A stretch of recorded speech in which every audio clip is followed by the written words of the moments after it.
So Brent from Dallas asks, given AI's potential to transform healthcare in many ways, from drug discovery to patient care and access, what do you see as AI's biggest potential to change the way that practitioners transition to Medicine 3.0? And what can companies like Google do to accelerate this process? Oh, that's a tougher question than the one I hope you were going to ask, which is where is AI going to help medicine? Yeah. But that said, you know what? The way to help practitioners transition to 3.0 is get a bunch of the 2.0 stuff off their plate. So I think there are a couple of big areas where AI can and should help practitioners today. So do any of you married to physicians and have to listen to them gripe about it over dinner? Yeah, and again, this is not something I deal with because we're in a private practice. We don't take insurance. We're not dealing with it. But if you're in the system that most doctors are in, the administrative burden of your job is generally regarded as the most unrewarding aspect of the profession.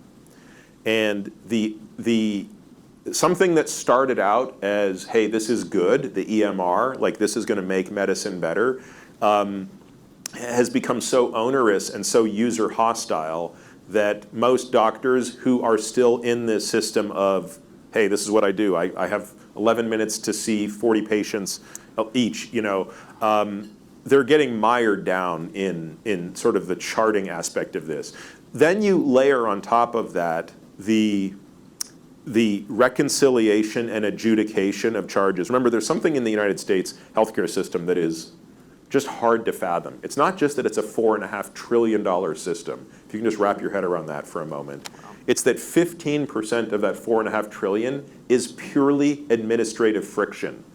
There's no other healthcare system in the world, because they're all single-payer systems, that has to have a 15% friction tax. That's the first thing AI should be solving. There's no value being created there. There's no patient life that's being made better, physician experience that's being made better. So even though that's not sexy, we love to talk about folding proteins, and that is super cool. And that will shorten the path to drug discovery. But take 15% of the cost of healthcare away by taking the friction and brain damage away of reconciliation, adjudication, charting. That would be huge.